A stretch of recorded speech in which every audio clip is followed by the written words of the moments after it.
معزز سامعین کو معصوم کا پیار برا سلام۔ آج کی کہانی ایک ملک کا بادشاہ چور تھا۔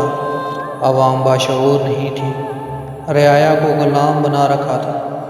اگر رعایا سے کوئی مہنگی پھنکی ہو جاتی تو اسے سخت سے سخت سزا دی جاتی۔ رعایا بادشاہ کے ظلم سے ڈر رہی تھی اور کچھ بولتی نہیں تھی۔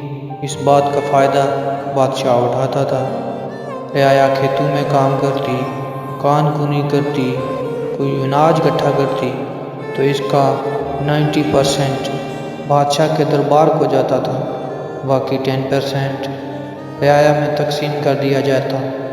رعایا کے لیے نہ تو کوئی صحت کا انتظام تھا، نہ تعلیم کا، نہ گھر کا۔ رعایا بس جھونپڑیوں میں گزر بسر کرتی تھی۔ کمائی کا جو حصہ ان کو ملتا تھا اس سے وہ بہت مشکل سے گزارا کرتے۔ بادشاہ کے چاپلوس ان پہ ظلم کرتے، ان کی کمائی کا حصہ بادشاہ کے دربار میں پیش کر دیتے۔ رعایا میں ایک آدمی بہت تیز تھا، مطلب کافی ذہین تھا۔ وہ اپنی لاچاری سے بہت تنگ تھا۔ اس نے سوچا وقت آ گیا ہے بادشاہ سے اور اس کے چاپلوسوں سے چھٹکارا پایا جائے۔ اس نے اپنی قوم کو اکٹھا کرنا شروع کر دیا، لوگوں کو شعور دینا شروع کر دیا۔ لوگوں کو بتایا کیسے تمہارا حق تم کو نہیں دیا جا رہا، تم جس کے مستحق ہو وہ حق تم کو نہیں دیا جا رہا، تم پہ ظلم ڈھایا جا رہا ہے، تم بھی غلام ہو اور تمہارے آنے والی نسلیں بھی غلام رہیں گی۔ اس نے نوجوان نسل کو شعور دینا شروع کر دیا، علم دیا، حق اور سچ میں فرق بتایا، ظالم کو للکارنے کا طریقہ بتایا، کمزوروں کا سہارا بنا۔ اس نے یہ تحریک اکیلے شروع کی تھی۔ وقت کے ساتھ ساتھ وہ ایک اتنی بڑی قوت بن گیا کہ بادشاہ کا تختہ الٹ گیا، وہ ملک کا بادشاہ بن گیا۔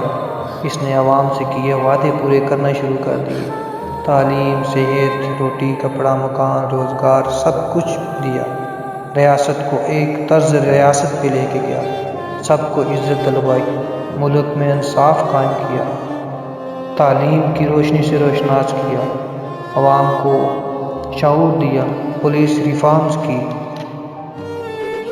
ملک کی GDP کو اوپر لے کے گیا، اسٹاک ایکسچینج دن بدن پرافٹ میں چلنے لگی۔